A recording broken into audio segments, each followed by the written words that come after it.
여기 전 세계를 뒤흔든 뉴스가 있습니다. 한국 유학생, 직접 만든 AI 도구로 구글, 아마존 모두 합격했다는 뉴스입니다. 그런데 이 사실을 두고 이 학생이 부정행위를 했다. 아니다, 천재다 라는 논란이 터졌습니다. 이 뉴스를 흥미있게 본 IT 기업 대표는 조용히 그 청년을 회사로 부릅니다. 그 이후 한국 청년 한 명 때문에 회사가 통째로 바뀌었습니다. 대표의 아들까지 완전 다른 인생이 펼쳐졌다고 하는데요. 과연 어떤 사연일까요? 바로 만나보겠습니다. 안녕하세요. 저는 실리콘밸리에서 중견 IT 기업의 대표로 일하고 있는 리차드라고 합니다. 저는 요즘 문득문득 제 인생을 돌아보곤 합니다. 회사에선 성공했지만 정작 가장 중요한 곳에서 실패한 사람. 그게 바로 저입니다. 비즈니스맨으로서의 제 이름값은 충분히 했습니다. 실리콘밸리에서 중견 IT 기업의 CEO로 20년 가까이 일해왔죠. 하지만 아버지로서의 제 모습은 생각하기도 괴롭습니다. 제 아들 제이크는 올해 고등학교 2학년입니다. 밝고 총명한 아이였는데 언제부터인가 무기력하게 변했습니다. 학교 성적은 바닥을 치고 방에 틀어박혀 게임만 하거나 영상만 봅니다. 대화를 시도해도 겨우 두세 마디 뱉을 뿐이죠. 저도 인내심이 바닥나는 순간이 많습니다. 어제도 그랬습니다. 제이크의 방문을 두드리고 들어갔죠. 침대에 누워 스마트폰만 들여다보는 모습이 너무 안타까웠습니다. 옆에 앉아 대화를 시도했지만 제이크는 대답 없이 화면만 응시했습니다. 숨을 깊게 들이마시며 최대한 차분하게 말을 꺼냈습니다. 방과 후 학교에서 무엇을 했는지, 주말 계획은 있는지. 하지만 돌아오는 건 짧은 대답뿐이었습니다. 결국 제 인내심이 바닥났습니다. 책상 위에 놓인 미완성 과제물을 가리키며 목소리가 높아졌죠. 왜 이렇게 끝까지 하는 게 없어? 제이크는 그제서야 스마트폰에서 눈을 떼고 저를 바라봤습니다. 그 눈빛에 담긴 냉담함이 가슴을 찔렀습니다. 잠시 침묵이 흐르고 제이크는 한숨을 내쉬며 말했습니다. 아빠 눈에는 내가 바보처럼만 보이지? 그 말을 던지고 제이크는 벌떡 일어나 방문을 향해 걸어갔습니다. 제가 뭐라 말할 틈도 주지 않고 방 밖으로 나가더니 문을 쾅 닫았습니다. 저는 그 자리에 그대로 앉아 있었습니다. 무언가 무너져 내리는 느낌이었습니다. 책상에 앉아 일을 시작하려 했지만 손에 잡히지 않았습니다. 컴퓨터 화면은 켜졌지만 머릿속은 온통 제이크의 말로 가득 찼습니다. 회사에서는 매 순간 명확한 판단을 내리는 저인데 정작 아버지로서는 어떻게 해야 할지 모르겠더군요. 제이크와의 불화 이후 며칠이 흘렀습니다. 그날 밤 이후로 아들과 제대로 된 대화 한 번 나누지 못했죠. 사무실에서 이메일을 확인하던 중이었습니다. 오전에만 벌써 수십 통의 이메일이 쌓여 있었어요. 직원들과의 회의, 투자자들과의 미팅 준비, 신규 프로젝트 검토까지 하나하나 처리하던 중 부사장 스콧에게서 온 메일이 눈에 띄었습니다. 제목은 다소 충격적이었죠. 한국 유학생, AI 도구로 빅테크 전부를 뚫었다. 호기심에 클릭했습니다. 첨부된 링크는 최근 화제가 된 뉴스 영상이었습니다. 보도에 따르면 콜롬비아 대학에 재학 중인 한국 출신 유학생이 만든 AI 인터뷰 코더가 대단한 성과를 거뒀다고 합니다. 그 청년은 자신이 개발한 AI 툴을 사용해 구글, 아마존, 메타, 넷플릭스까지 4개의 빅테크 기업 인턴십 면접을 모두 통과했다는 내용이었습니다. 영상은 더 자세히 설명했어요. 이 청년이 개발한 기술은 화상 면접 시 시스템에 감지되지 않도록 AI가 실시간으로 코딩 문제를 풀어주는 시스템이었습니다. 미국의 테크 기업들이 소프트웨어 엔지니어 채용 과정에서 문제 해결 능력을 평가하기 위한 코딩 테스트를 진행하는데 이 청년이 만든 도구를 활용하면 2단계를 쉽게 통과할 수 있다는 거였죠. 하지만 문제는 여기서 발생했습니다. 이 내용이 소셜미디어에 공개되자 반응은 폭발적이었고 특히 아마존은 격분했다고 합니다. 아마존 측은 이것이 명백한 부정행위라며 콜롬비아 대학 측에 직접 문제를 제기했습니다. 심지어 조치를 취하지 않으면 앞으로 콜롬비아 학생들을 채용하지 않겠다고 경고까지 했다고 하더군요. 결국 대학은 이 청년에게 징계 처분을 내렸습니다. 영상 속에는 해당 한인 학생인 이준의 인터뷰도 포함되어 있었습니다. 예상과 달리 그는 매우 차분했어요. 검은 티셔츠에 단정한 머리, 그리고 안경을 쓴 모습이었죠. 그의 말투는 감정적이지 않고 논리적이었습니다. 그 학생은 프로그램 개발에서 인턴십에 합격한 게 목표가 아니고 프로그램 판매가 목표라서 과정을 공개한 것이고, 콜롬비아 대학의 제적 조치도 쿨하게 받아들였다고 합니다. 그리고 현재 해당 프로그램은 불나게 팔리고 있습니다. 심지어 구독 형태로 팔리고 있다고 합니다. 대단한 사람이라는 생각이 들었습니다. 저는 그 학생과 동일한 생각이었습니다.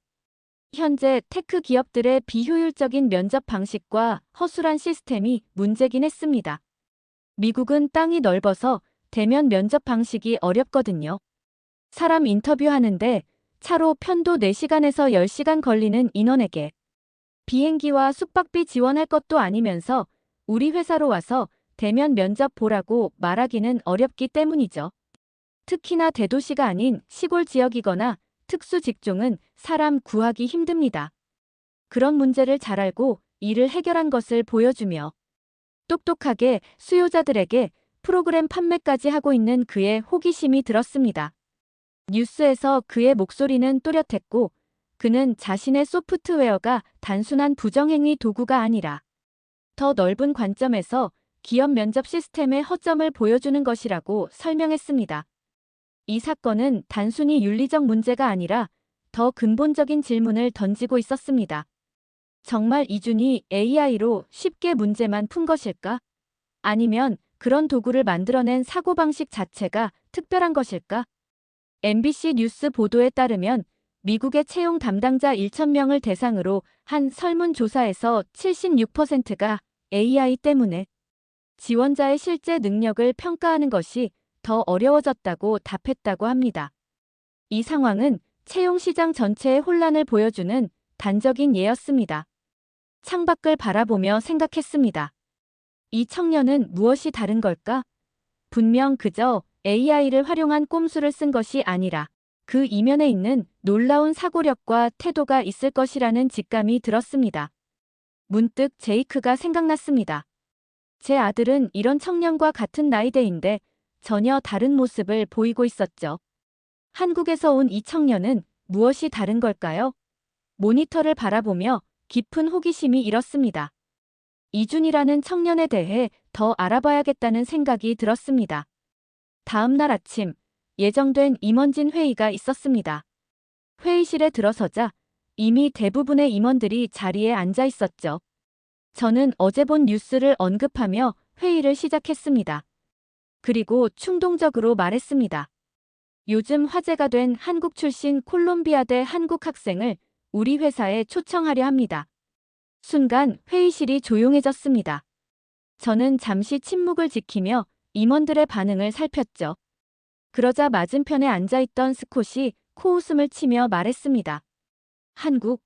거긴 초등학생도 의대 입시 준비하는 나라 아냐? 주입식 교육으로 문제만 잘 푸는 애들 천지라고. 스콧의 말에 몇몇 임원들이 피식 웃음을 참는 모습이 보였습니다. 스콧은 우리 회사의 부사장이자 전 CTO로 기술에 관한 한늘 자신감이 넘쳤죠. 하지만 종종 편견이 섞인 발언도 서슴지 않는 인물이었습니다. 그는 말을 이어갔습니다. 부정행위로 콜롬비아 대학교에 징계받은 애를 우리가 왜 불러? 저는 스콧의 도발적인 말투에 흔들리지 않으려 노력했습니다. 테이블 위에 손을 모으며 차분히 말했죠. 도구가 중요한 게 아닙니다. 저는 그가 어떤 사고력을 가졌는지, 어떤 식으로 자라왔는지가 궁금합니다. 스콧은 여전히 불만스러운 표정이었지만 더 이상 반박하지 않았습니다. 인사팀장인 사라가 저를 지지하는 눈빛을 보냈죠. 사라는 항상 새로운 시도와 다양성을 중요시하는 인물이었습니다. 좋은 생각이네요, 리처드. 저도 그 청년의 사고방식이 궁금했어요. 어쩌면 우리 회사 문화에도 새로운 시각을 줄 수 있을지 모르겠네요. 사라의 말에 다른 임원들도 고개를 끄덕였습니다. 하지만 스콧은 여전히 팔짱을 끼고 불만스러운 표정이었죠. 저는 그의 반응을 충분히 예상했습니다. 스콧은 항상 전통적인 방식을 고수하려 했고, 특히 아시아계에 대한 편견이 있었죠. 예전에도 중국계 엔지니어를 뽑을 때 시키는 일만 하고 사회성과 창의성이 부족하다며 반대한 적이 있었습니다. 회의가 끝나고 사무실로 돌아와 이메일을 확인했습니다. 사라가 벌써 이준에게 초청 메일을 보냈더군요. 2시간 후 제 이메일에 답장이 왔습니다. 이준이었죠. 정중하고 간결한 문체로 초청에 감사하다는 내용이었습니다. 그리고 다음 주 월요일에 방문하겠다고 했죠. 집에 돌아가는 길, 차 안에서 계속 생각이 꼬리를 물었습니다. 이준이라는 청년은 어떤 환경에서 자랐을까? 그리고 문득 제이크가 떠올랐습니다. 17살 아들은 여전히 무기력하게 하루하루를 보내고 있었죠. 뭔가 의미 있는 일에 열정을 쏟는 모습을 본 적이 없었습니다. 반면 이준은 자신의 생각을 실천에 옮기고 그것이 논란이 되더라도 자신의 관점을 당당히 설명할 수 있는 청년이었습니다. 집에 도착해 현관문을 열자 제이크의 방에서는 여전히 게임 소리가 들려왔죠. 한숨이 나왔습니다. 주말 내내 이준에 대해 더 알아봤습니다.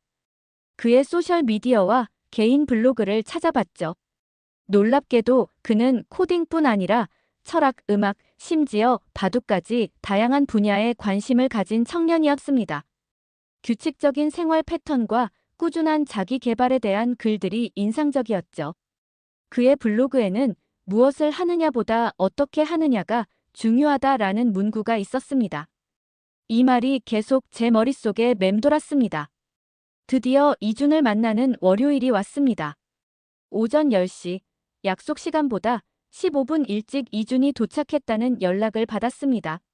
로비로 내려가 직접 그를 맞이하기로 했죠. 엘리베이터 문이 열리고 로비에 들어서자 구석에 조용히 앉아 노트북을 보고 있는 청년이 보였습니다. 제가 다가가자 이준은 즉시 일어나 공손하게 인사했습니다. 악수를 나누며 그의 눈을 보니 차분하면서도 날카로운 눈빛이 느껴졌습니다. 뉴스 영상에서 본 것보다 실제 그는 더 겸손하고 조용한 느낌이었습니다. 이준을 회의실로 안내했습니다. 저와 사라, 그리고 스콧을 포함한 몇몇 임원들이 이미 자리에 앉아 있었죠. 간단한 회사 소개와 인사가 오간 후 본격적인 대화가 시작되었습니다. 저는 그가 한국에서 어떻게 성장했는지, 어떤 영재 교육을 받았는지 물었죠. 이준은 조용한 목소리로 또박또박 자신의 이야기를 시작했습니다. 저는 사실 특별한 영재 교육을 받지 않았습니다. 다만 부모님께서 자기 주도적 학습을 강조하셨어요. 초등학교 4학년 때부터 하루 계획표를 혼자 작성했습니다. 이준은 자신의 핸드폰을 꺼내 보여주었습니다.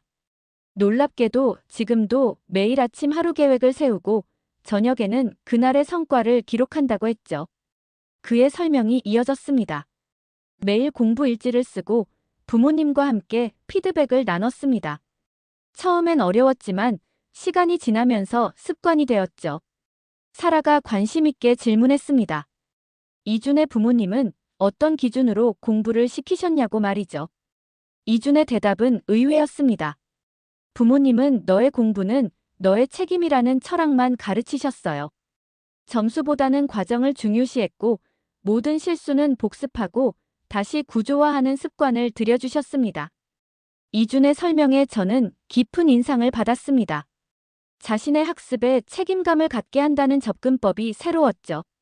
우리가 아이들에게 보통 해주는 이거 해라, 저거 해라 식의 지시가 아니라 스스로 생각하게 만드는 방식이었습니다. 그때 스콧이 냉소적인 목소리로 끼어들었습니다. 문제 푸는 법을 외운 거 아냐? 주입식으로 말이야. 회의실이 순간 얼어붙었습니다. 스콧의 도발적인 질문에 어떻게 반응할지 걱정되었죠. 하지만 이준은 전혀 동요하지 않았습니다. 오히려 조용히 웃으며 대답했습니다. 창의성은 기초 위에서 나오죠. 반복과 피드백이 사고의 뿌리를 만들었습니다. 그 대답은 간결했지만 깊은 통찰력이 담겨 있었습니다. 이주는 계속해서 설명했습니다. 한국에서는 기초를 단단히 다진 후 응용을 가르치는데 그 과정에서 끊임없이 문제를 다른 각도에서 보는 훈련을 했다고 합니다. 단순히 문제를 외우는 것이 아니라 문제의 본질을 파악하는 능력을 기르는 과정이었죠. 저는 그의 말 한마디 한마디에 충격을 받았습니다. 그는 단지 AI를 잘 다루는 젊은 개발자가 아니었습니다. 삶을 대하는 태도가 체계적이고 깊이 있었죠. 그가 면접 과정에서 AI 도구를 만든 것도 단순한 편법이 아니라 문제의 본질을 꿰뚫어보는 능력에서 나온 것이라는 생각이 들었습니다. 이주는 자신의 노트북을 열어 그동안 작성해온 일지의 일부를 보여주었습니다. 놀랍게도 지난 10년간의 기록이 모두 정리되어 있었죠. 초등학교 시절부터 대학에 이르기까지 자신의 목표와 성취, 실패와 교훈이 꼼꼼하게 기록되어 있었습니다. 한 페이지마다 오늘의 발견, 개선할 점, 내일의 계획이 정리되어 있었죠. 저는 이렇게 매일 작은 발전을 기록하면서 성장해왔습니다. 큰 목표보다는 매일의 작은 습관이 중요하다고 생각해요. 이준의 말에 사라는 감탄했고 다른 임원들도 고개를 끄덕였습니다. 심지어 스콧도 무언가 생각에 잠긴 표정이었죠. 저는 묘한 감정에 사로잡혔습니다. 한편으로는 감명을 받았지만 다른 한편으로는 제 아들 제이크에 대한 걱정이 더 커졌습니다. 회의가 끝나갈 무렵 저는 충동적인 결정을 내렸습니다. 이준에게 우리 회사에서 일할 의향이 있는지 물었죠. 정식 입사가 아니라 우선 인턴으로 시작해서 회사의 교육 프로그램에 도움을 줄 수 있는지 제안했습니다. 사실 속으로는 제이크에게도 좋은 영향을 줄 수 있지 않을까 하는 기대도 있었습니다. 이주는 잠시 생각하더니 미소를 지으며 수락했습니다. 콜롬비아 대학에서 한 학기가 끝나고 방학이 시작되면 합류하겠다고 했죠. 사라는 즉시 환영의 뜻을 표했고 다른 임원들도 고개를 끄덕였습니다. 오직 스콧만이 불편한 표정을 감추지 못했습니다.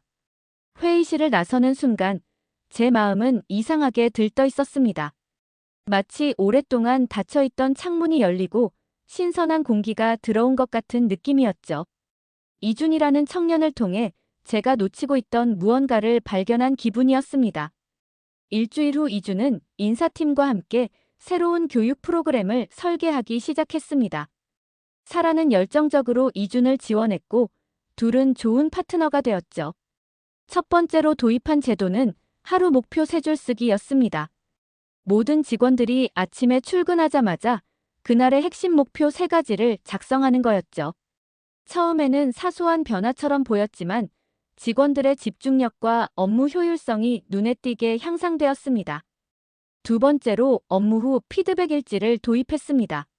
하루 일과가 끝날 때 자신의 성과와 개선점을 기록하는 시간을 갖는 거였죠. 이 과정에서 많은 직원들이 자신의 업무 패턴을 객관적으로 바라보게 되었습니다. 단순히 업무를 수행하는 것이 아니라 끊임없이 발전하는 자세를 갖게 된 거죠. 세 번째로 이번 주 내가 배운 것 발표 시간을 만들었습니다. 매주 한 명씩 돌아가며 자신이 배운 내용을 공유하는 자리였죠. 처음에는 어색해하던 직원들도 점차 자신의 경험을 나누는 즐거움을 알게 되었습니다. 이 시간은 단순한 지식 공유를 넘어 회사 전체가 함께 성장하는 문화를 만들어갔습니다. 마지막으로 실패 공유 세션이 있었습니다. 각 팀이 월 1회 자신들의 실패 사례를 솔직하게 나누고 그로부터 배운 교훈을 공유하는 시간이었죠. 결과지향적인 분위기를 없애기 위해서였습니다.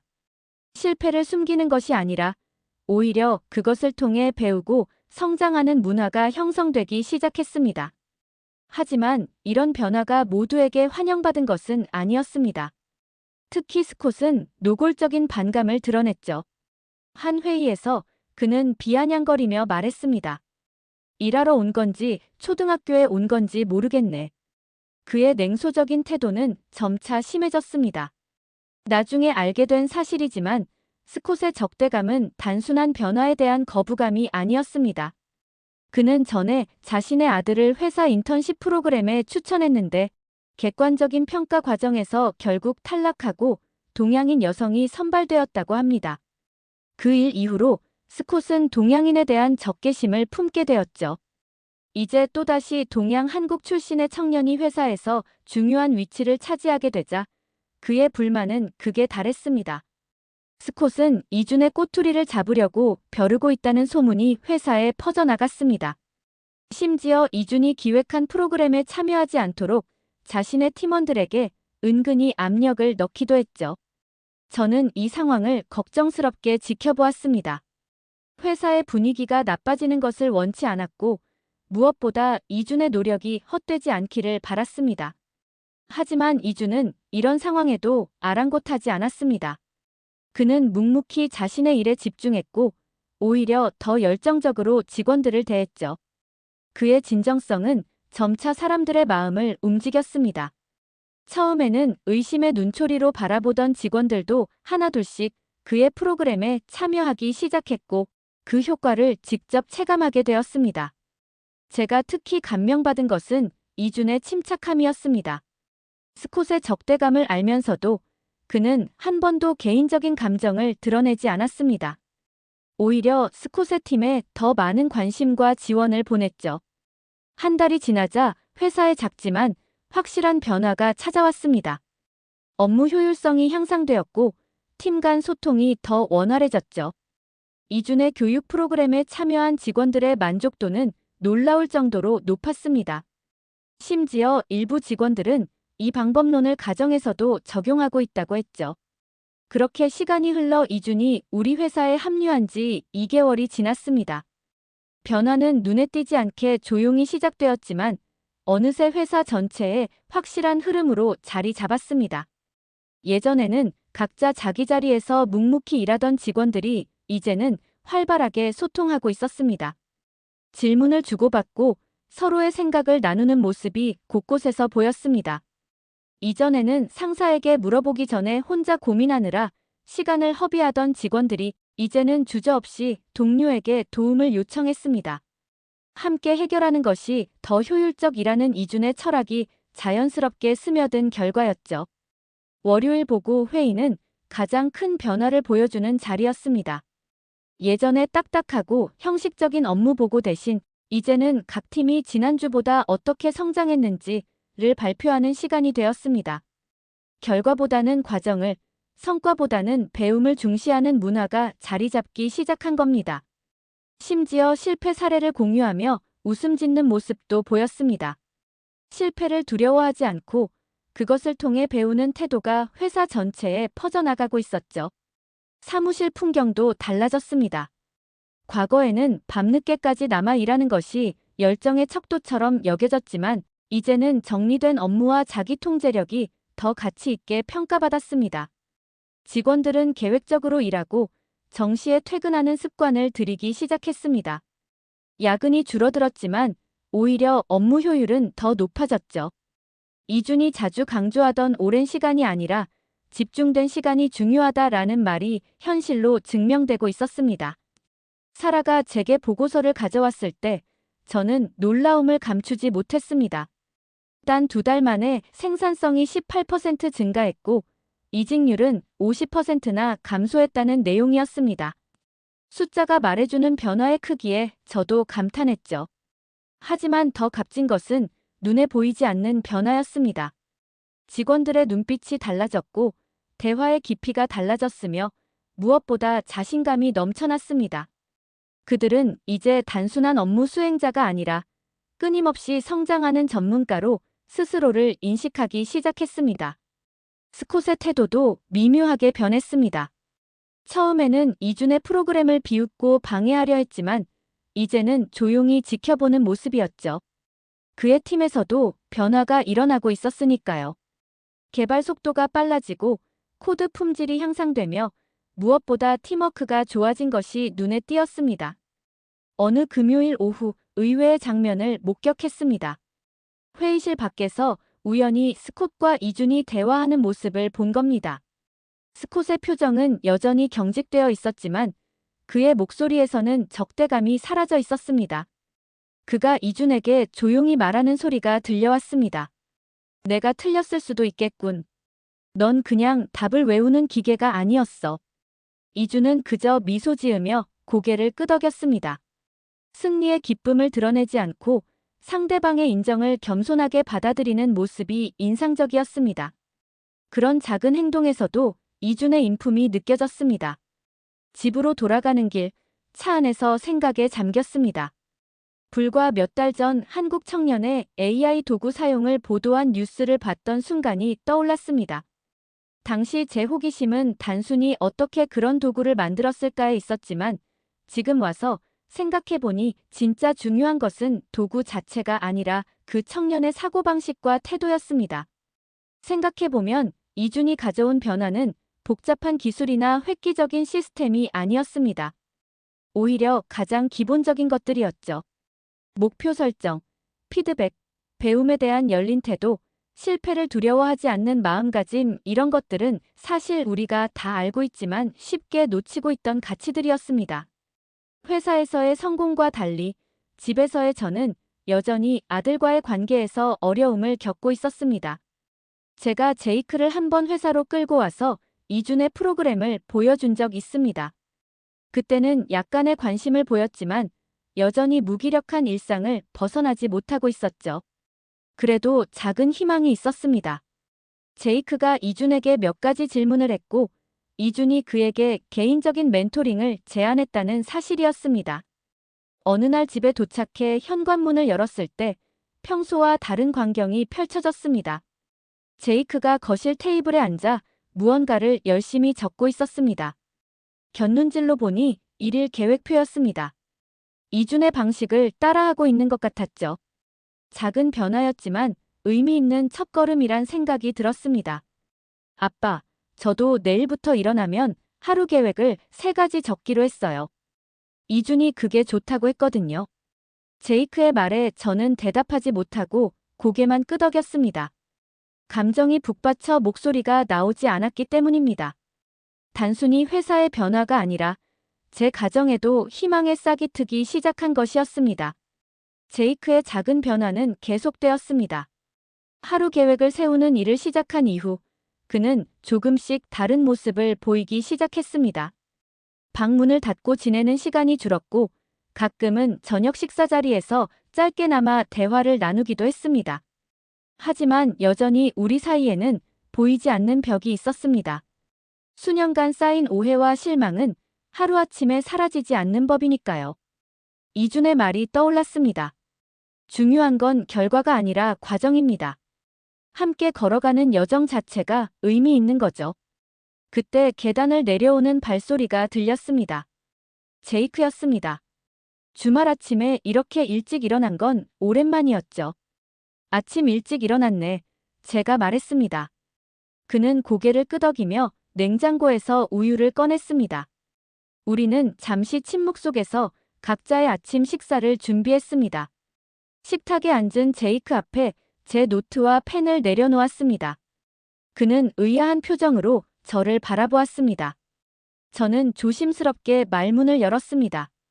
내 계획을 듣고 싶어. 오늘은 아빠가 먼저 쓸게. 제이크는 잠시 놀란 표정을 지었습니다.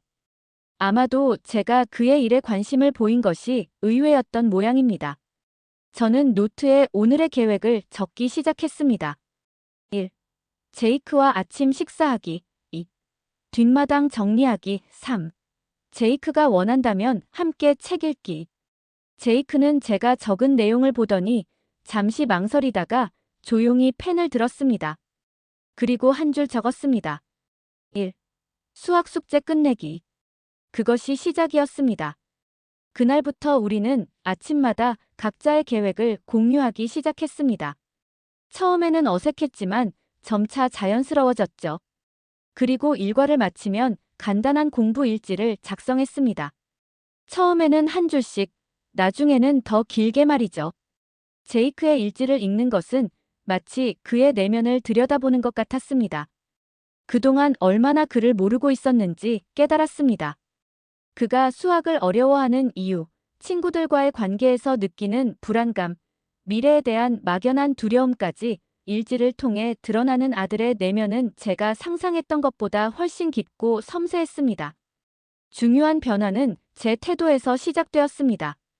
예전에는 결과만 보고 아들을 탓했다면 이제는 과정에서 그가 보이는 노력과 성장에 주목하기 시작했습니다. 수학 시험에서 여전히 높은 점수를 받지 못했더라도 그가 투자한 시간과 노력을 인정해 주었죠. 그리고 예상치 못한 일이 일어났습니다. 제이크가 점점 더 많은 노력을 기울이기 시작한 겁니다. 약 3주가 지난 어느 저녁, 우리는 함께 공부 일지를 쓰고 있었습니다. 제이크는 자신의 노트를 보며 잠시 생각에 잠기더니 말했습니다. 오늘은 어제보다 조금 더 나아졌어. 그의 말에 저는 조용히 웃었습니다. 그 순간 깨달았습니다. 제가 아버지로서 처음으로 함께를 시작한 것이라는 사실을요. 그동안 저는 아들에게 방향만 제시하고 좋은 결과가 나오지 않으면 타박하기 바빴죠. 하지만 진정한 부모의 역할은 함께 걷는 것이었습니다. 실패해도 곁에 있어주고 성공하면 함께 기뻐해주는 동반자가 되는 것이었죠. 제이크의 변화는 놀라웠습니다. 성적이 급격히 오르거나 갑자기 모범생이 된 것은 아니었습니다. 그보다 더 중요한 것이 변했습니다. 그의 태도와 마음가짐이 달라진 겁니다. 무기력하고 냉소적이던 눈빛이 조금씩 생기를 되찾아갔고 미래에 대한 이야기를 할 때면 어렴풋한 희망이 엿보였습니다. 그날 밤 제이크가 잠든 후 저는 이준에게 이메일을 보냈습니다. 그저 감사의 마음을 전하고 싶었습니다. 한 한국 청년이 우리 가족에게 가져다준 변화에 대한 깊은 고마움이었죠. 메일을 쓰면서 문득 깨달았습니다. 이준의 방법론은 단순한 학습 기술이 아니었습니다. 그것은 삶을 대하는 자세, 관계를 맺는 방식, 그리고 성장을 바라보는 관점이었습니다. 그 이후로도 변화는 계속되었습니다. 제이크는 대학 지원을 진지하게 준비하기 시작했고, 심지어 IT 분야에 관심을 보이며 저에게 조언을 구하기도 했습니다. 우리의 저녁 식사 시간은 더 이상 어색한 침묵이 아닌 활발한 대화의 시간이 되었죠. 물론 여전히 청소년기 아들로서의 반항이 완전히 사라진 것은 아니었지만 그래도 우리 사이에는 이전에 없던 신뢰가 쌓이고 있었습니다. 그렇게 시간이 흘러 우리 회사의 창립 기념일이 다가왔습니다. 매년 이날은 회사의 성과를 돌아보고 미래를 그려보는 중요한 행사였습니다. 올해는 특히 더 의미가 깊었습니다. 이준이 합류한 이후 회사가 눈에 띄게 달라졌으니까요. 사라가 보고한 최종 결과는 놀라웠습니다. 생산성은 25%나 증가했고 이직률은 최종적으로 62% 감소했습니다. 숫자로 측정할 수 없는 변화도 많았죠. 직원들의 자발적인 학습 문화, 실패를 두려워하지 않는 도전 정신, 그리고 무엇보다 일과 생활의 균형을 찾아가는 모습이 그랬습니다. 창립 기념일 행사장은 활기로 가득 찼습니다. 직원들은 평소보다 더 밝은 표정이었고 분위기는 화기애애했습니다. 스콧도 평소와 달리 부드러운 표정이었습니다. 지난 몇 개월간 그의 태도도 많이 변했죠. 이준의 방식을 인정하고 자신의 팀에도 적용하면서 놀라운 성과를 경험한 덕분이었습니다. 연단에 올라 마이크 앞에 섰을 때 가슴이 벅차올랐습니다. 수많은 직원들의 얼굴을 바라보며 지난 몇 개월간의 여정을 떠올렸습니다. 우리는 늘 천재를 부러워합니다. 하지만 그 천재를 만든 환경을 생각해 본 적 있나요? 잠시 호흡을 가다듬었습니다. 회의실 구석에 조용히 서 있는 이준을 발견하고 미소 지었습니다. 이준은 한국이라는 나라, 자기주도, 학습과 책임감을 키우는 교육 안에서 자라났습니다. 그리고 그는 우리 회사를, 제 아들을, 저 자신을 바꿔놓았습니다. 청중들이 고개를 끄덕이는 모습이 보였습니다. 많은 직원들이 이준의 프로그램을 통해 개인적인 성장을 경험했기 때문입니다. 진짜 실력은 기술이 아니라 태도에서 나옵니다. 그 태도는 어린 시절부터 가정에서 만들어지는 거고요. 연설을 마치고 큰 박수를 받았습니다. 그리고 예정에 없던 발표를 했죠. 이준을 회사의 인사혁신팀장으로 정식 고용하겠다는 제안이었습니다. 파격적인 제안이었죠. 불과 몇 개월 전 인턴으로 시작한 청년에게 중역급 자리를 제안한 것이니까요. 하지만 뜻밖의 상황이 벌어졌습니다. 연단에 오른 이준은 진심 어린 감사의 말을 전하면서도 정중하게 제안을 사양했습니다. 대신 그는 자신의 계획을 이야기했습니다. 이 경험을 통해 회사 내에서 가장 큰 자원은 사람이라는 것을 깨달았고, 이제는 더 많은 조직과 사람들에게 도움을 주고 싶다는 바람으로 인사 컨설팅 회사 창업을 준비하고 있다는 것이었습니다. 처음에는 놀랐지만 곧 그의 선택이 이해되었습니다. 이준이라는 청년은 처음부터 독립적이고 목표 지향적이었으니까요. 그가 더 넓은 세상에서 자신의 가치를 펼치고 싶어 한다는 것은 자연스러운 일이었습니다. 행사가 끝난 후 이준을 제 방으로 불렀습니다. 그의 결정을 존중한다는 말과 함께 제가 그의 회사 창업에 투자하고 싶다는 의사를 전했습니다. 이제는 단순한 고용주와 직원의 관계가 아니라 서로의 성장을 돕는 파트너가 되고 싶었기 때문입니다. 이준의 얼굴에 밝은 미소가 번졌습니다. 그리고 우리는 악수를 나눴습니다. 그 순간 깨달았습니다. 불과 얼마 전 뉴스 영상을 통해 알게 된 인터뷰 코더 사건의 주인공이 이제는 제 인생에서 중요한 멘토이자 동반자가 되었다는 사실을요. 사무실을 나서는 길에 제이크에게서 문자가 왔습니다.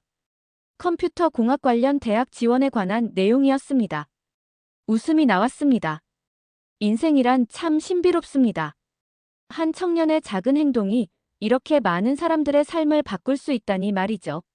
집으로 가는 차 안에서 다시 한번 생각했습니다. 이준이 가져온 변화는 새로운 시스템이나 기술이 아니었습니다. 그는 사람을 바꾸었고 그 사람들이 환경을 바꾸었습니다. 이것이야말로 진정한 혁신이 아닐까요? 이준은 자신의 길을 찾아 떠나지만 그가 남긴 가치는 우리 회사와 제 가정에 깊이 뿌리내렸습니다. 그리고 그 씨앗은 앞으로 더 크게 자라날 것입니다. 한국에서 온 청년 이준. 그는 AI 도구로 빅테크를 뚫은 것으로 세상에 알려졌지만 사실 그보다 더 위대한 일을 해냈습니다. 그는 사람들에게 자기 주도적 삶의 가치를 일깨워 주었고 끊임없는 성장의 기쁨을 알려주었습니다. 그것이야말로 진정한 혁신이라고 저는 믿습니다. 네, 이렇게 모든 사연을 들어봤습니다. 우리는 천재만 보지만 그 천재를 만든 문화와 교육은 놓치곤 합니다. 이준은 단지 AI를 잘 만든 청년이 아니었습니다. 그는 한국의 가정교육, 꾸준한 습관, 자기관리라는 무기를 지닌 사람이었죠. 이젠 전 세계가 주목합니다. 한국 교육의 힘, 한국인의 집중력, 그리고 태도를 가르치는 문화가 기업을 바꾸고 사람을 바꾸고 세상을 바꾸고 있다는 걸요. 한국인은 그저 성실한 민족이 아닙니다. 사고하는 법과 버티는 법을 함께 배운 사람들입니다. 그리고 그게 진짜 실력입니다. 이 영상이 한국 교육의 진짜 가치를 다시 보게 했다면 좋아요, 구독, 댓글로 함께 해주세요. 지금까지 한국 교육의 힘, 그리고 사람의 변화를 믿는 감동의 대한민국이었습니다. 감사합니다. 저는 다른 사연으로 돌아오겠습니다.